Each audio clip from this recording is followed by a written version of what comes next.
Amém? Você está com a tua Bíblia aberta aí? Você ficou com Lucas 15? Eu quero ler o capítulo 15, o versículo 1 e 2, e depois o 8, 9 e o 10.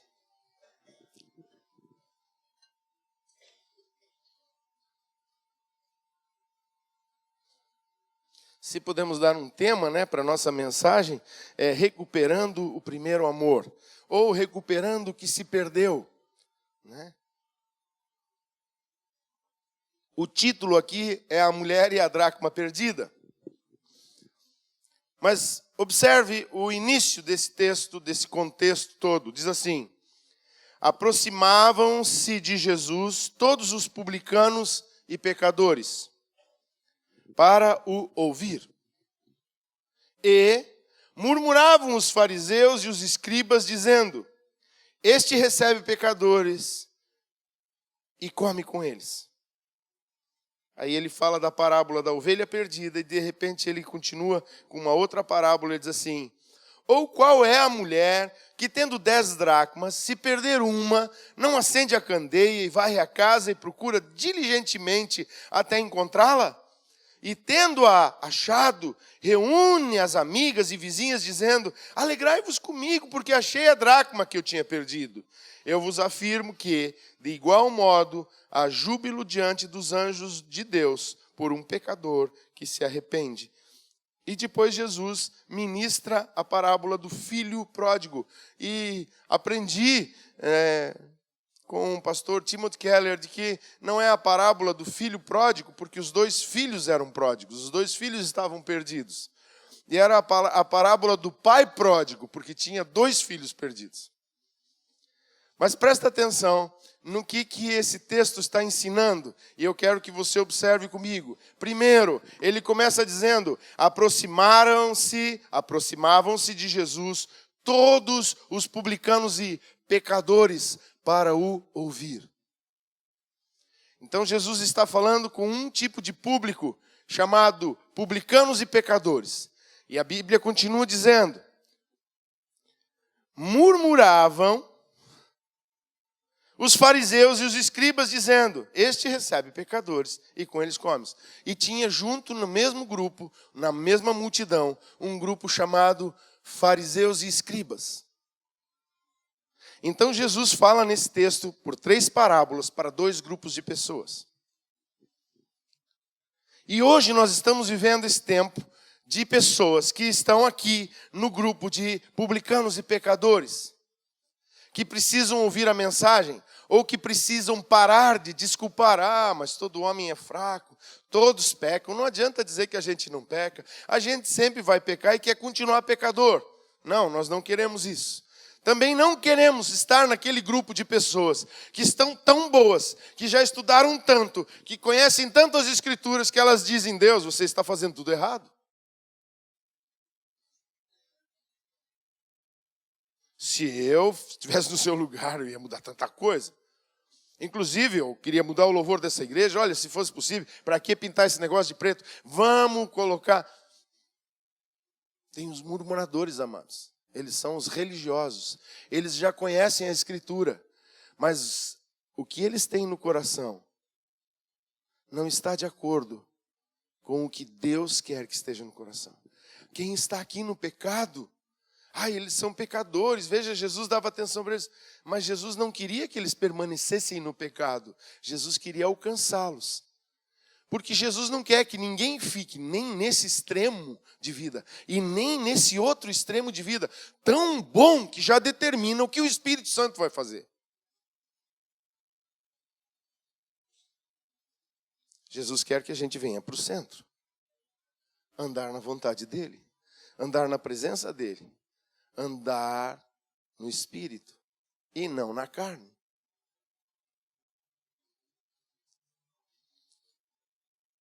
Preste atenção que no primeiro texto ele fala de uma ovelha que se perdeu e ele deixa aquele grupo de pessoas que são estudiosas, que conhecem as Escrituras, que já estão, que sabem onde comer, que têm bom alimento, num aprisco, 99, e sai à busca de um que é pecador. Mas na terceira parábola, ele fala de 2 filhos. Um filho que foi embora e o pai ficou na expectativa de que ele fosse ter uma experiência lá fora e fosse voltar e dizer, não tem nada melhor do que o reino de Deus. Mas ele tinha um filho dentro de casa, perdido, que não sabia mais quem era o Senhor e quem era o servo, que não tinha mais respeito pelo pai, que não tinha conhecimento do que o pai queria, mas que se tinha um conhecimento da casa, conhecia todos os empregados, conhecia todo mundo, sabia tudo o que acontecia na casa, mas não sabia quem ele era na casa. Estava perdido dentro de casa. Mas na parábola do meio, ele está falando sobre uma mulher, e eu queria colocar hoje aqui, de que esta mulher é a igreja. A mulher que estava dentro da sua casa, a igreja que vive aqui. Aliás, esses dias eu estava falando, quero voltar a falar sobre essa definição de igreja, amados. Tem muita gente falando sobre igreja hoje, tem uns pregadores aí, e eu não quero criticar o pregador, eu quero só falar da palavra que está mal interpretada. Porque eles estão dizendo que igreja é você sair para fora dessa congregação, não precisa ser isso aqui, você tem que ir lá para fora. Amados, não é isso que a igreja significa.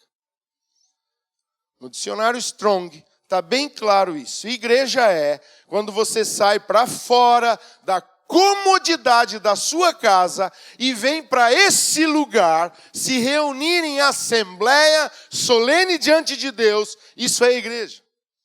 Essa é a definição bíblica mais antiga de igreja. Então, amado, igreja não é desfazer isso aqui e ir lá para fora. Igreja é estar aqui dentro e deixar a comodidade do seu lar. Mas tem mais uma explicação sobre o que é igreja. Igreja é você deixar a comodidade do seu lar para vir para fora, para essa assembleia solene, para deliberar. Tem muita gente que pensa que tem que vir que nem fariseu, para criticar, para falar, para dizer. Não, é para deliberar. O que nós, como igreja, podemos fazer por aquele mundo que está lá fora, precisando de nós. Aí sim, a igreja precisa estar unida aqui, para ver as estratégias dadas por Deus, para ir para fora, trazer pessoas da comodidade dos seus lares, da comodidade do pecado, da comodidade da vida que levam, do jeito que estão acostumados a viver, tirá-las de lá com uma pregação que mostra que elas estão perdidas, porque só vamos tirar as pessoas da comodidade se nós pregarmos a verdade para elas. Você está num trem que vai para o inferno. Saia desse trem e vem no trem que vai para o céu.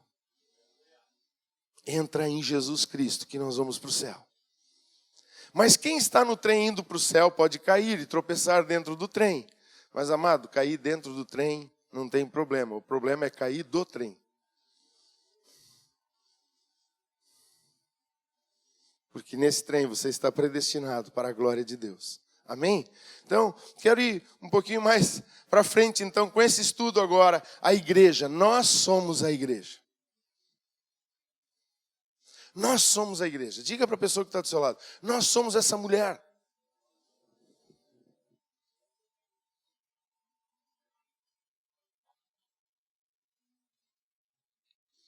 Nós somos a mulher que perdeu alguma coisa.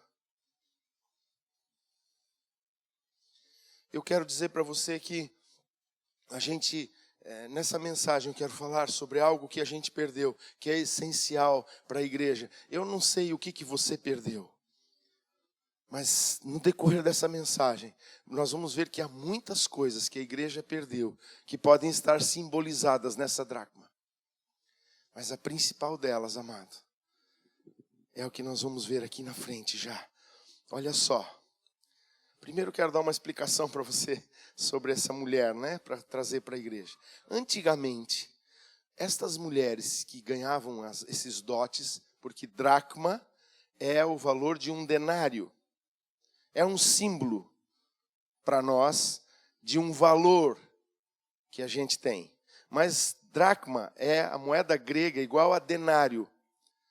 E 1 denário é a diária de um trabalhador. Então ela tinha 10 diárias de um trabalhador. Não é isso que teria valor, mas é que elas simbolizavam na vida dela qualidades. Elas usavam como um cinto que enfeitava suas vestes, ou como um colar, ou como um diadema, uma coroa na sua cabeça com 10 moedas. E imagine, uma mulher que tinha essas 10 moedas, ela mostrava para a sociedade que ela tinha qualidades, que ela tinha aptidões, que ela tinha dotes, capacidade, que ela foi honrada por alguém que a desposou, que disse: você será minha esposa, você pode usar estas moedas, é a garantia que eu venho te buscar, é a garantia que eu venho alcançar você, e você vai ser minha. Perder uma dessas moedas e o noivo voltar seria vergonhoso demais para ela.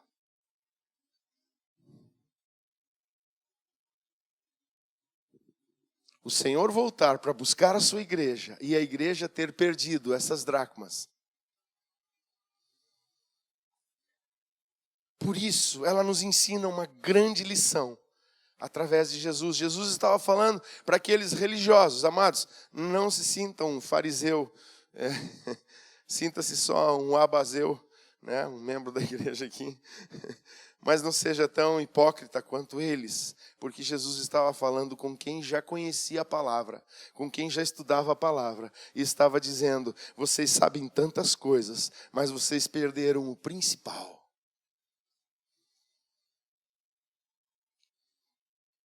Vocês perderam o amor.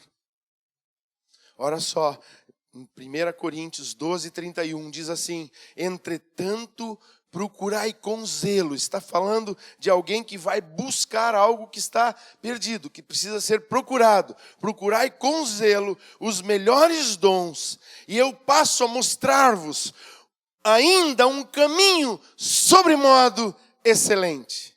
Termina esse capítulo com ele falando isso. E o que ele está querendo apresentar como o caminho mais excelente? Capítulo 13 de Coríntios revela para você o amor. Podemos aprender. Essa mulher demonstra diligência e sabedoria. Quem esteve aqui naquela mensagem do pastor Joel Kominski, a última vez que ele esteve aqui? Quem esteve naquele tadelão?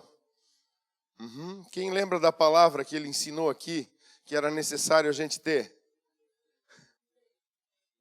Spude, diligência, afinco, intensidade de busca, dedicação profunda. Spude, essa mulher nos ensina isso. Ela diz que essa mulher, diligentemente, ela vai buscar o que ela perdeu. Ela demonstra sabedoria, olha só, ela acende a candeia, diz o versículo, varre a casa e procura diligentemente por 1 ou 2 dias. E daí entrega tudo nas mãos do Senhor e para. Não. Diz que ela é tão diligente e tão dedicada que ela acende a candeia e ela varre a casa e procura diligentemente até encontrar. Amados, você só pode parar uma busca diante de Deus quando você chegar no resultado, no êxito. Você não pode parar antes. É o que a Bíblia está nos ensinando.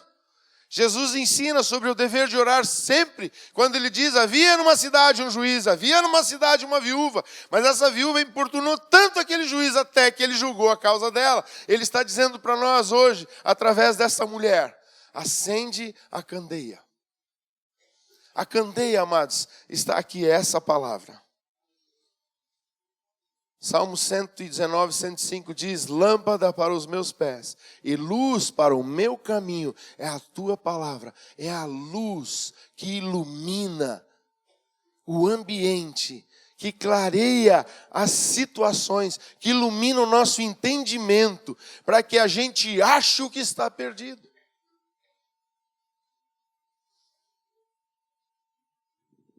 varre a casa diligentemente, fala de dedicação, e eu quero comparar isso com oração, com jejum, com busca.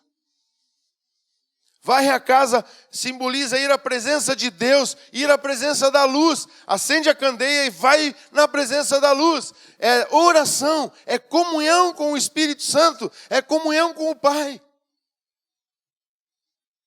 Se você vai para um lugar escuro, hoje de manhã eu quis fazer isso e agora não adianta, vocês já me viram, né? Mas se eu tivesse escondido um detalhe, né?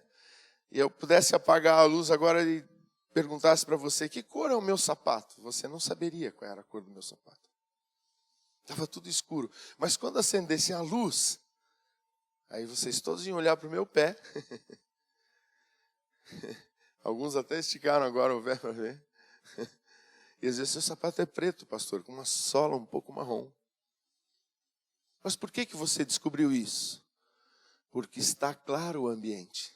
Porque há luz no ambiente. Se tivesse tudo escuro, você não perceberia os detalhes.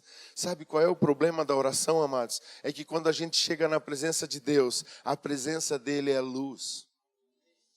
E sabe o que diz a Escritura? Que para ele as luzes e as trevas são a mesma coisa. Deus é o único que enxerga no escuro, amado. Mesmo que você vá para a escuridão, ele continua te enxergando nitidamente como você é e o que você está fazendo. Mas quando você vem para a presença dele, não é Deus que passa a te enxergar, é você que passa a enxergar melhor o que está perdido dentro de você. Quero te fazer uma afirmação. Eu aprendo nessa parábola outra coisa poderosa de Deus. Tudo que a igreja precisa, ela já tem. Teve muito pouco amém para uma verdade tão grande e tão profunda. Eu vou repetir isso.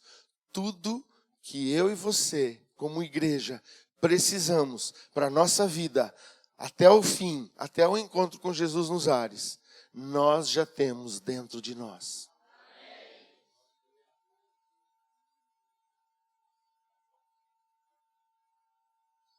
O problema é que nós perdemos algumas coisas dentro de nós.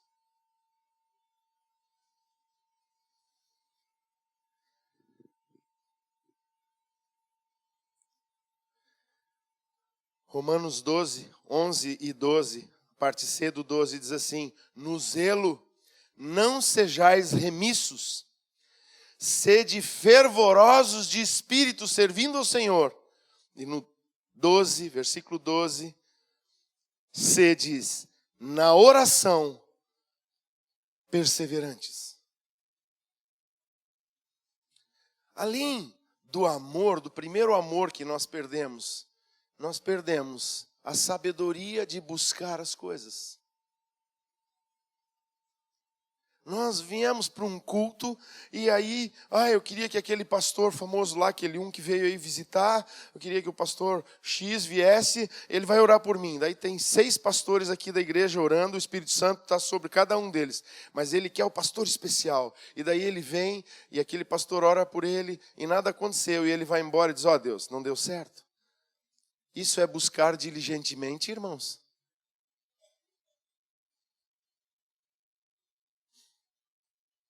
O que a Bíblia diz? Varre a casa e procura até encontrar. Você está precisando de uma cura? Quantas vezes você veio no final do culto e disse, pastor, estou fraco na fé. O Senhor orou, mas eu preciso, eu quero.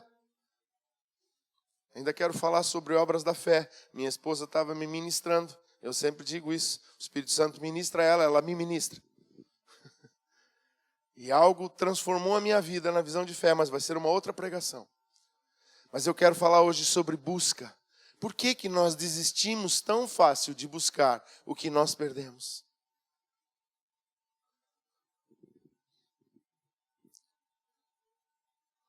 Nós precisamos aprender a nos portarmos na busca, a proceder à busca. E essa mulher, nessa parábola, nos ensina diligentemente, com intensidade. Eu gosto daquela canção que está rodando aí, uma canção nova. O versículo é antiguíssimo, mas ela é nova. Vou pedir de novo para ajuda aos universitários. Pastor Joel, me ajuda aí, como é que é? Eu vou bater, bater, bater até você abrir. Nós vamos gritar, gritar, gritar até você ouvir. Sabe? Nós vamos buscar, buscar, buscar de todo o coração até te encontrar. Eu vejo nessa canção algo assim, amados. Será que Jesus merece que a gente vá até achá-lo?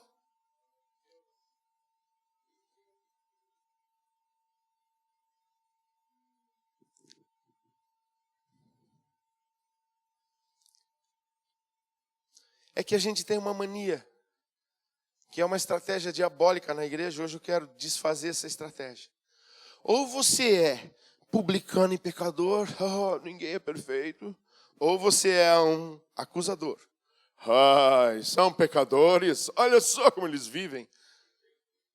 Mas Jesus nos quer aqui, nem pecadores, quer-nos santos, resgatados, lavados. Mas não nos quer críticos, religiosos e hipócritas. Tem pessoas que dizem, não, pastor, agora é tempo de buscar a santificação. Tem que se santificar, porque Deus vai acrescentar os que vão sendo salvos. E tem aquele outro que diz, não, nós temos que pregar o evangelho a toda criatura. Mas Deus diz, eu quero que vocês se santifiquem e que vocês preguem, que vocês fiquem no meio, no equilíbrio, busquem a santificação, mas não deixem de pregar. Por que nós temos que ou ser do time que se santifica, ou do time que prega o evangelho? Por que sempre estamos escolhendo um lado, amados? Se o lugar que nós temos que estar é no centro da vontade de Deus. Diz a palavra de Deus, não te desvies nem para a direita e nem para a esquerda.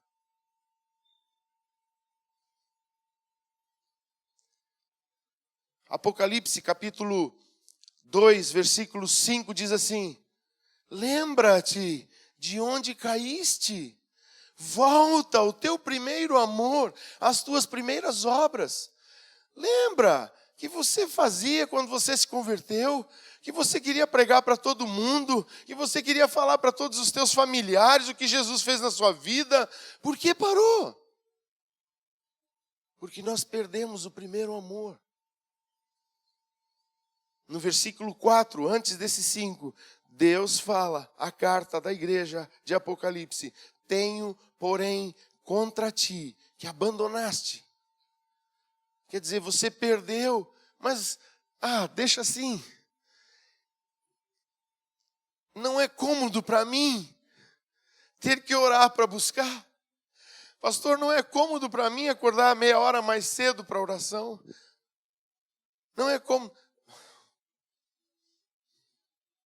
Quer ver uma prova de que nós perdemos o primeiro amor?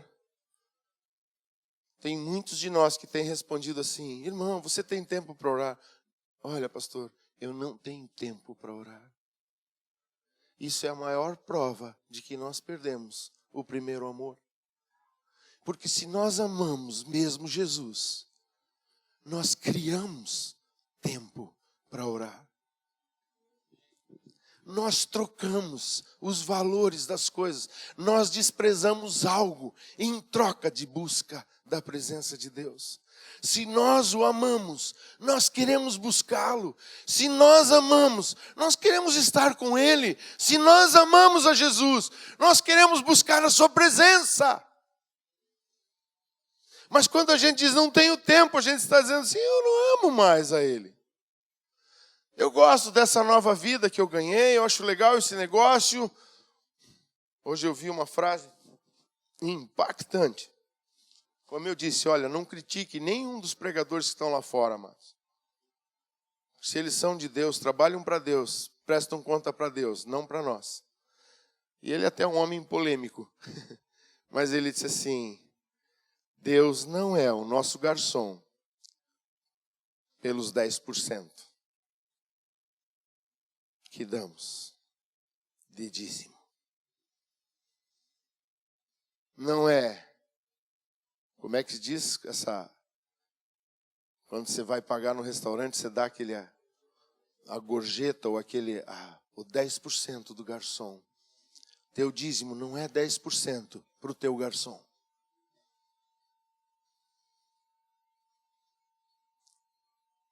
Nós podemos mostrar para Deus que nós temos intensidade. Olha, essa mulher, ela é persistente. Ela só para quando encontra. Eu vou buscar de todo o coração até te encontrar. Eu vou gritar até você ouvir. Fala de intensidade. Muita gente vai dizer assim: pastor Haroldo, mas você não viu a pregação do Mário Rui? Ele falou que a longevidade é mais importante que a intensidade. Não, irmão, ele quis dizer que você não pode esquecer da longevidade só na intensidade. Também não quis dizer que você tem que esquecer da longevidade só pela intensidade. Ele quis dizer que você deve de buscar com intensidade sempre, para ter longevidade sempre. É isso que ele quis transmitir para nós. Mas nós sempre estamos querendo que a palavra ache um lugar de comodidade no nosso coração, porque falta amor em nossos corações. Amor à obra de Deus, amor às coisas de Deus, amor à dracma perdida, amor ao dom perdido, amor à oração perdida, amor ao tempo de devocional perdido, amor ao culto, amor ao evangelismo, amor ao grupo de crescimento, amor às coisas de Deus, amor em falar da palavra. Perdemos. Se nós não admitirmos que perdemos, nunca vamos procurar. Mas se nós admitirmos que perdemos, hoje nós vamos começar a procurar. Só para quando encontra a promessa, só para quando encontra aquela palavra, só para quando encontra o dom que foi perdido. Só para quando ela encontra o propósito de Deus para a vida dela de volta. Por que estou aqui? Se você não sabe responder isso, é tempo de buscar. Se você sabe responder isso, é tempo de trabalhar.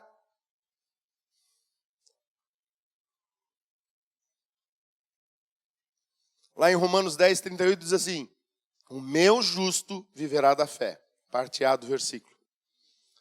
E ainda em 1 Coríntios 13, 13, diz: agora, pois, permanecem a fé, a esperança e o amor. Esses três, porém, o maior destes é o amor. Mas não fui eu que escolhi o amor para ser o maior. O apóstolo escreveu isso. Ele disse: a fé é importantíssima, a esperança é importantíssima. Muitos de nós já perderam a esperança. A esperança de ser curado, a esperança de resolver aquele problema da casa, a esperança de restaurar o casamento, a esperança do filho ser restaurado, a esperança da casa nova, a esperança de ganhar almas, a esperança de ser anfitrião, de comprar uma casa e dizer: essa casa é para Deus, é para a glória de Deus, não é para mim, é para Deus.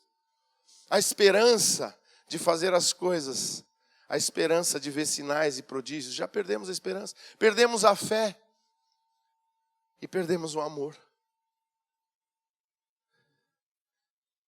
Essa mulher nos ensina: é tempo de buscar diligentemente estas coisas. Devemos nos utilizar da oração para aprendermos a andar em amor. Olha só, vou fazer algumas leituras de versículos bíblicos que falam de amor. 1 Coríntios 13, 1 diz assim: ainda que eu fale as línguas dos homens e dos anjos, se não tiver amor, serei como um bronze que soa, ou como um símbolo que retine. Amado, tinha um personagem bem antigamente, que sempre que ele ia falar da Bruna Lombardi, tocava uma campainha do lado dele, uma hora ele se irritava e dizia: para com essa campainha, múmia paralítica, né? Amados, alguém com um sino do teu lado. Buzina é bom, mas você já imaginou você viajar e um cara buzinando todo o tempo atrás de você? Tem momentos em que um sino de igreja é maravilhoso, mas já imaginou um sino desse tocando o dia inteiro?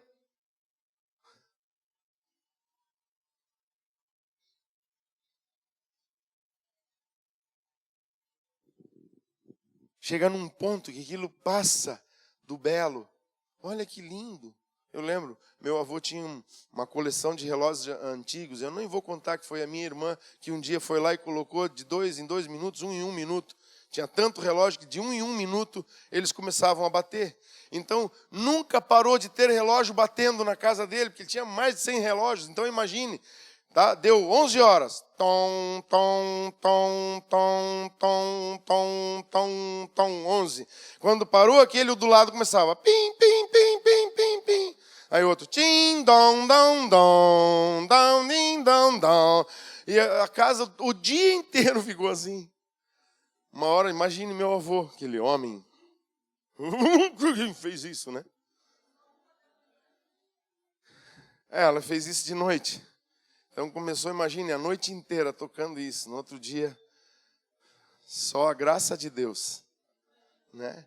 Amados, tem coisas que são bonitas. Aquele toque do relógio era bonito, mas todos os relógios tocando o tempo todo, não dava para suportar. É um símbolo que retine.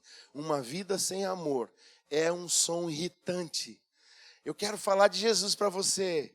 Tem, tem, tem, tem. É um símbolo que retine, amado. Aquela palavra doce, queria dizer que Jesus te ama. Entra no ouvido da pessoa assim, pem, pem, pem.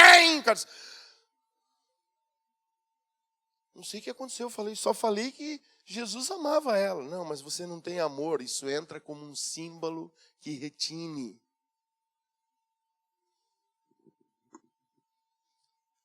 2, ainda que eu tenha o dom de profetizar, conheça todos os mistérios, toda a ciência, ainda que eu tenha tamanha fé ao ponto de transportar montes, se não tiver amor, nada serei. Eu profetizei, Deus me usou na palavra da profecia, Deus me deu um conhecimento extraordinário, mas eu não tenho amor, nada disso tem valor.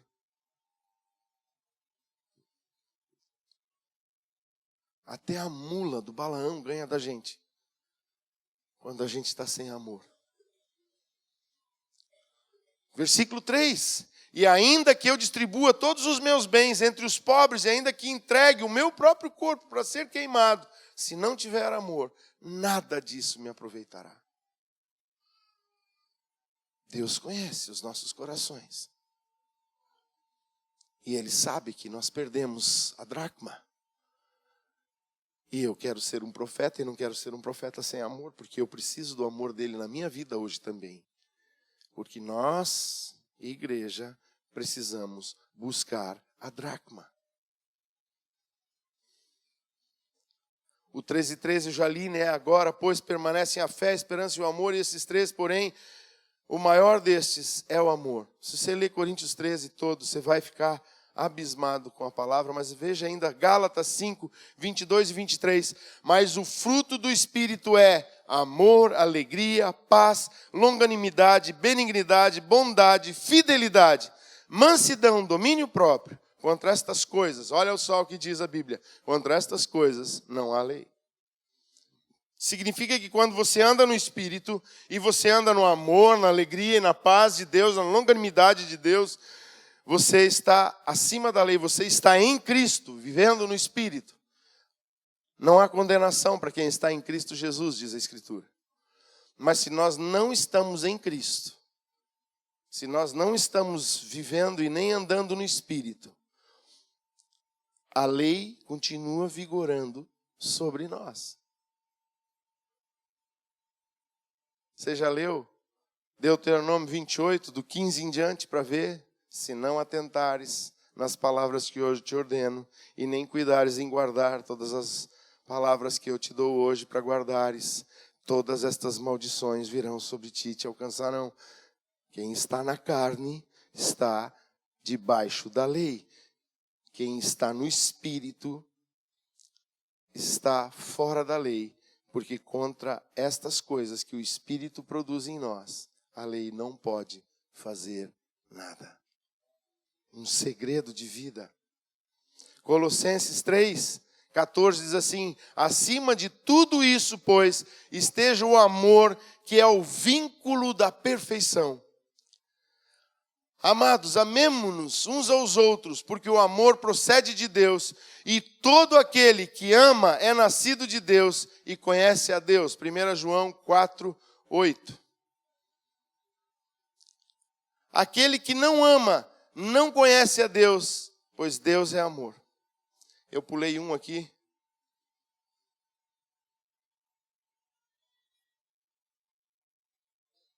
Pulei um. Mas não faz mal. Se precisar do esboço, você fala. Não, tem ainda. O 1 João 4:8 diz: aquele que não ama não conhece a Deus, pois Deus é amor. E o 18 ainda diz: no amor não existe medo, mas antes o perfeito amor lança fora o medo. Ora, o medo produz tormento. Logo, aquele que teme não é aperfeiçoado no amor. Olha, só o fato de você ter medo de se expor. Ai, pediram para ir lá na frente hoje orar. Quem está com problema? Eu estou com um problema, mas se eu for lá na frente, o que eles vão pensar de mim? Você está com medo? O amor não está operando em você. Quando você tem medo do que os outros vão falar de você. E você não se preocupa do que Deus está pensando de você. Quando você sabe que você tem que fazer algo e você não faz, Deus está te vendo. E você está dizendo para ele: eu não vou fazer, porque eu quero ter o meu conceito muito bem com esta igreja. Eu quero que as pessoas me olhem e gostem de mim. E se eu for lá para frente, elas vão pensar que eu sou pecador, pastor. Mas o que me interessa, amado, não é o que as pessoas pensam, mas o que Deus pensa de mim. O perfeito amor lança fora o medo. A prova de que nós não temos amor em nossas vidas é que o medo nos restringe. Eu não evangelizo porque eu tenho medo. Já imaginou? Eu não oro pelos enfermos porque eu tenho medo. Já imaginou se eu orar e não ficar curado? O que vão pensar de mim? Amado, quando nós formos falar sobre obras da fé, você vai entender isso. A diferença do que é uma obra da fé e do que é um sinal, que é um prodígio. Quando chegamos no alvo, quando vencemos, quando alcançamos a graça, devemos compartilhá-la. Olha o que o versículo seguinte diz, o 9.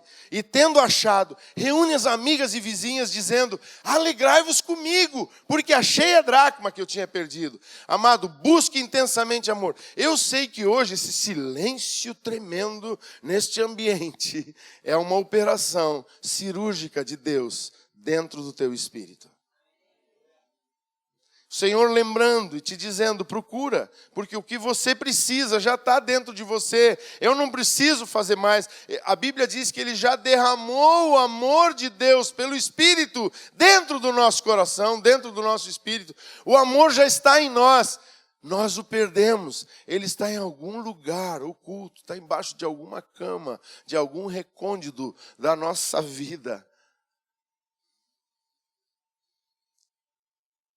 Buscar com diligência e encontrar vai produzir um fruto. Quando o amor for encontrado nas nossas vidas, olha o que o amor produz. No momento em que ela encontrou a dracma, ela já queria compartilhar a palavra de Deus. Ela já queria chamar as amigas e as vizinhas. Ela já queria fazer uma festa. Hoje é dia da festa da ceia. Quantas pessoas nós poderíamos ter convidado hoje para participar dessa festa, se nós tivéssemos amor? Quantas pessoas lá fora estão vivendo o que nós já vivemos um dia, quando nós estávamos lá fora, perdidos, mas alguém nos amou e foi falar do amor de Deus para nós. Quantas pessoas lá fora poderiam estar nessa festa? Essa cadeira vazia do teu lado é uma declaração hoje de que você e eu temos que fazer mais. Se nós encontrarmos a dracma, nós vamos dizer: vem comigo, eu tenho algo para você, eu tenho uma palavra de Deus para você. Sabe, Jesus muda a tua vida, Jesus transforma a tua vida. Não é Jesus vai te dar um carrão, vai numa cobertura, Jesus vai tirar o emprego do teu amigo e vai dar para você. Esse evangelho que pregam por aí, não é evangelho, mas Jesus vai te dar paz no teu espírito. Não importa a circunstância que você está hoje, a paz vai inundar teu coração, o amor de Deus vai transformar a sua vida. Depois, o resto, está lá em Mateus 6, será acrescentado. O foco é tua alma, teu espírito, você. O amor de Deus encontrado no nosso coração, ele vai nos fazer amar as pessoas de tal maneira que a gente vai querer falar para elas, vai querer convidar elas, vai querer compartilhar com elas. Devemos manifestar os dons em amor para o serviço do reino. Nós já lemos em 1 Coríntios 13.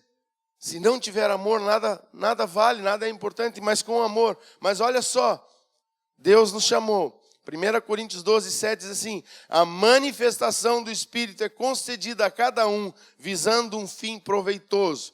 O que Deus colocou na tua vida, Ele quer usar na tua vida para alcançar vidas. Para contagiar vidas, para abençoar vidas, para curar pessoas. O que Deus colocou em você, Deus já colocou aí, porque Ele quer usar o que está em você. Quando o pastor Mário Rui falou assim: amados, os dons não são dados a você, são do Espírito. Você é que é um dom dado para a igreja. Entenda isso. Isso é um segredo extraordinário para que a gente se entregue nas mãos de Deus e deixe o que Ele plantou dentro do nosso coração brotar para a vida eterna. O 11 do mesmo capítulo 12 de 1 Coríntios diz assim: mas um só e o mesmo Espírito realiza todas essas coisas, distribuindo-as como lhe apraz a cada um individualmente. 1 Coríntios 16, 14 diz assim: todos os vossos atos sejam feitos em amor. Queria convidar a equipe de louvor para subir.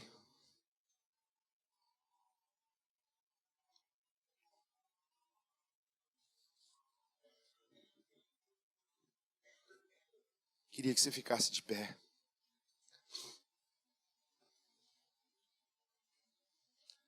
Uma pergunta. A diaconia já pode também se preparar para servir. Uma pergunta, amado. Diz a Escritura que a gente sempre lê na ceia: examine-se, pois, o homem a si mesmo, e assim coma do pão e beba do cálice. Pois quem come e bebe sem discernir o corpo, come e bebe juízo para si. Eis a razão, porque há entre vós muitos fracos e doentes, e não poucos que dormem. Porque se nos julgássemos a nós mesmos, não seríamos julgados. Mas quando julgados, somos disciplinados pelo Senhor, para não sermos condenados pelo mundo. A pergunta é: como estamos?